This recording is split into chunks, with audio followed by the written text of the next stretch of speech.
Thank you to Chancellor Blink and the senior class officers for inviting me to be your keynote speaker today. First, let me start off by congratulating you all on graduating during this unprecedented year. It's an absolute honor to be able to speak, even virtually, to my alma mater and all of you.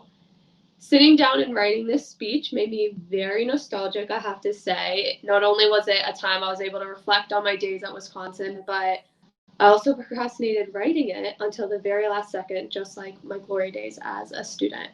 A big reason for my procrastination this time around was because I wasn't really sure if I had any profound wisdom I could share.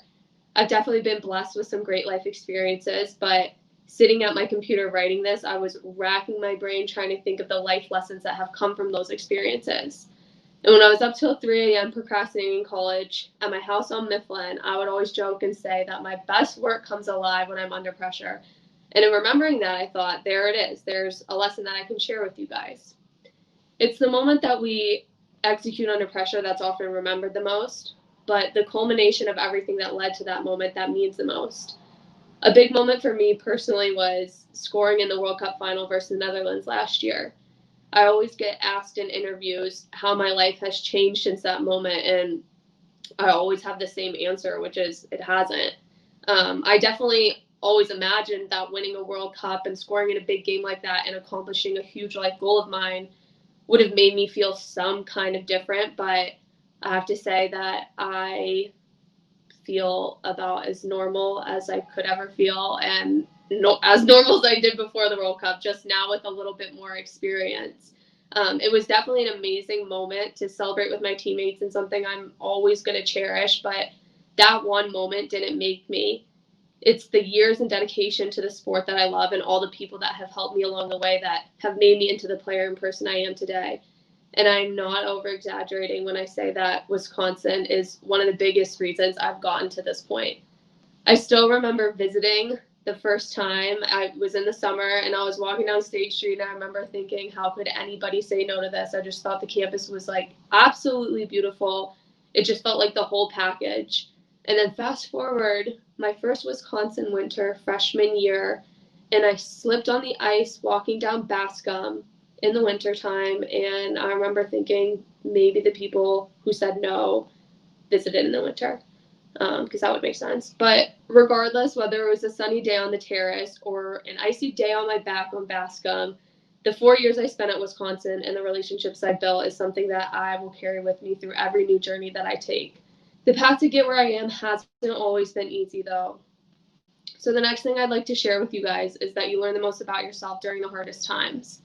Sometimes we're prepared for these moments, and other times they smack us in the face and hit us out of nowhere.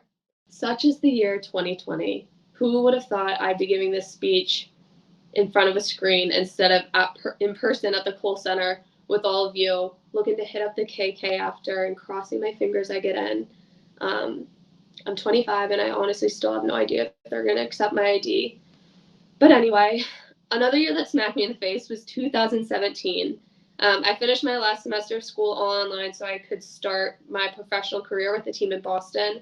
And as a rookie, I was off to a pretty good start. I was playing well, and I remember thinking, life post-college is great. I love it. Couldn't be any better. And then midway through the season in June, I sprinted after a ball in the 80th minute and felt my hamstring pop. I got an MRI, and it showed that I had torn one of the 3 muscles of my hamstring. So I worked my way back. I was looking to get cleared in September. September rolled around, and I got smacked in the face again. While trying to return to play, I tore the second muscle in my hamstring. So I worked my way back again, this time hoping to return February of 2018.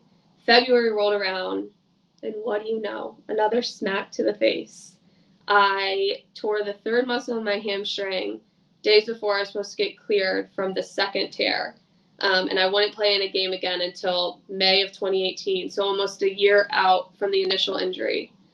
It was definitely an emotional roller coaster of a year, and I'm sure there are going to be many more times in my life, in our lives, that we're going to get hit out of nowhere and smacked in the face. And as hard as it is being on the ground, what I've learned is no matter how many times life knocks you down, you get back up and you go again. A better version of yourself than you would have been had you never been knocked down in the first place. So then, the next time the universe says, you can tell the universe to eat. Quack. So I've realized while writing this that it turns out that I have gained some good life lessons that I could share. And I'll leave you with this last one, a lesson that I've learned while reflecting and writing this actually. In a difficult year like 2020, with all its uncertainty and added pressure, it's easy to look back or look forward.